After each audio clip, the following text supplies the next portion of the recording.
Hi there. This is the first video of this kind I'm making, so I should start with the reason I'm making it. Well, this is the 31st of December 2020, and my dearest, loveliest partner and best friend, and just about everybody I had died suddenly on 17th of November. And there was no warning, there was no illness, there was an illness, but he didn't know about it, and neither did I. He had heart disease, and also, he died after his coronary artery got obstructed. But this came as a shock, because whilst we couldn't do anything during the lockdown because we didn't have a car, and we were quite depressed, actually, both of us. We did we did start exercising and getting out on our kayaks onto the sea, and things started to be great, and there were lots of issues to solve, but they eventually got all solved. We sorted everything, and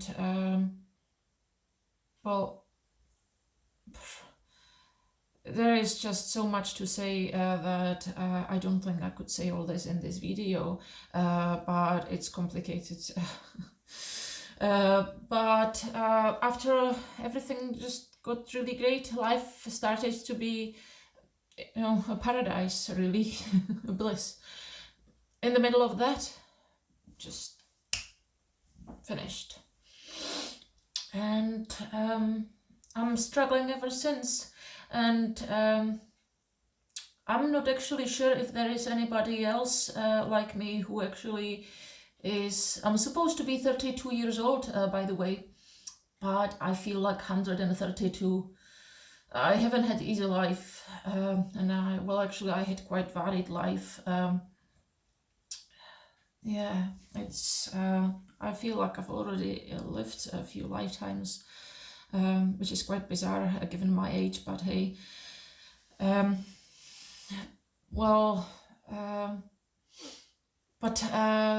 The reason why I think my situation is quite different is I'm alone. I'm actually totally alone, because he was my everything. He was my, just as I said, my best friend, partner, my family. I moved to Scotland from a different country, and therefore I don't have any family here. But even if I did, my family wouldn't want to listen. And because I moved a lot from place to place, therefore I didn't make any good friends. So basically, yes, I do know a few people, mostly, Mark's pals, but they are not my friends. And he was the only person who truly understood me, and whilst perhaps he wouldn't agree with everything I'm saying, he understood the thought processes in there, how I came to what I'm saying, how I came to think it. And now there is no one who does. It's strange, because nobody actually understands why I struggle to get out of the bed, why I don't see any point to life. There must be some, because I'm still alive, but I can't really, I can't really see it. It's just like being in a dark tunnel, and not really seeing if there is any light there, because the light went out on the 17th of November. I'm trying my my best to do something, to do things, but it's just really difficult because it just seems every single morning when I wake up, it just hits me like a break again that, oh my God, like it's just another day without Mark. I mean, what's the fucking point? Because he was my encouragement to everything. I mean,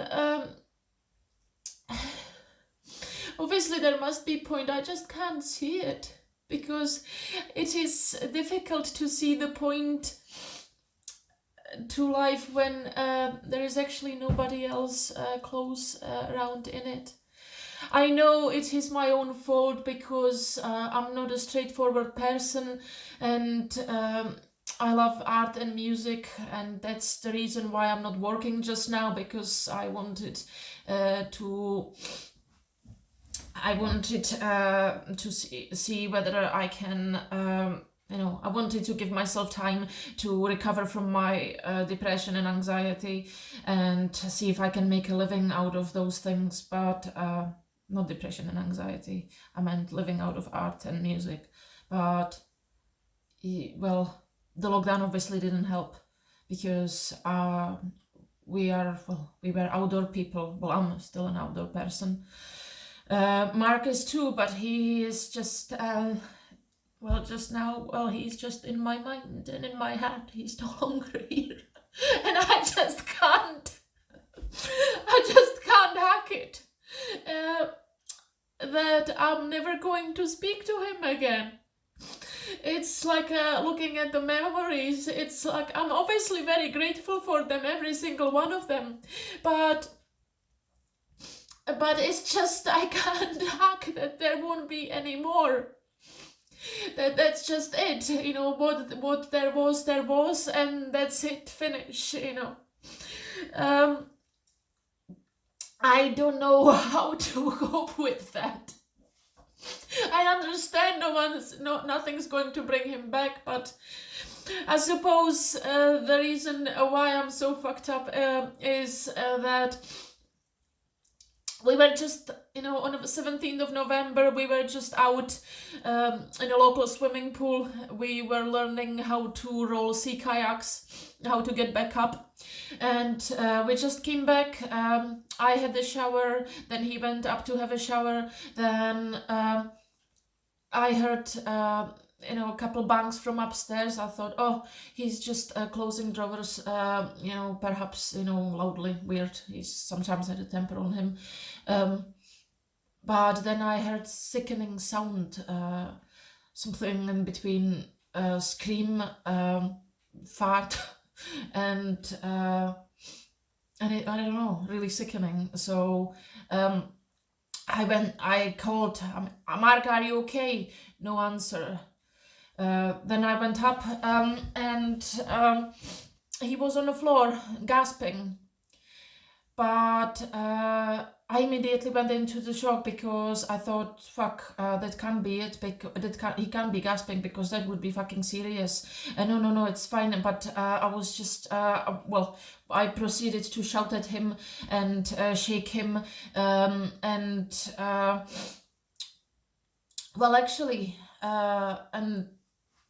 after a while, he actually did wake up from this. And it's just like suddenly, and he then said, help me up, I'm okay. So I helped him up onto the bed, and he was just lying there, heaving, and like this, but he was clearly breathing, and he looked at me for a while and then closed eyes and continued breathing, but then he went back into this seizure thing, and then I thought, well, fuck it, I'm phoning ambulance. So I phoned ambulance, and they asked me if he's breathing. I didn't know if he was breathing, but eventually found out that he is not. They asked me to put him onto the floor and do CPR. So I did. And the ambulance, meanwhile, were coming. And when I did his CPR, I have broken a couple of his ribs, which freaked me out. I can still feel the sensation on my palms, I mean, when I think of it. I know it's normal to break somebody's ribs when you're doing CPR, but still, you know, when it's your partner, your boyfriend, your love, it's fucking sickening. But anyway, the ambulance arrived, and actually, when the ambulance arrived, I thought, "Oh, all will be well now." You know, there is, you know, like that. Well, it's all fine now. So I was actually, you know, it was a small room, so I went and sat on the top of the stairs outside the room, and I actually even imagined.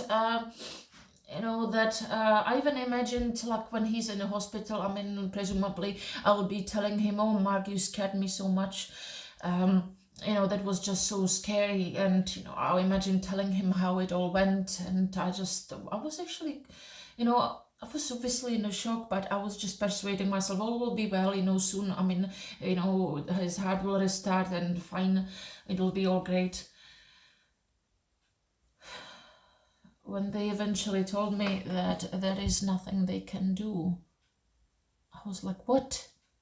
I thought, cannot you give him another shock or something? They said, no, we are sorry. And I'm like, I didn't get it. I totally, utterly didn't get it. And actually, in a way, I still don't get it now. Because he just went up to have a shower. His hair didn't even dry out. I mean, and just before then, I mean, we were out rolling sea kayaks, and everything was great. The life was great. We planned to go on another sea kayaking trip 2 days later. But it wasn't to be, like nothing else. And as the days go by, I'm realizing that actually the extent of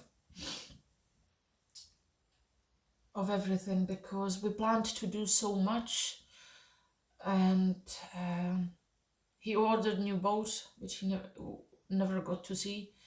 And I mean, he wanted to buy a new house and rent this one and all sorts of other things, but it's just nothing. He was only 54.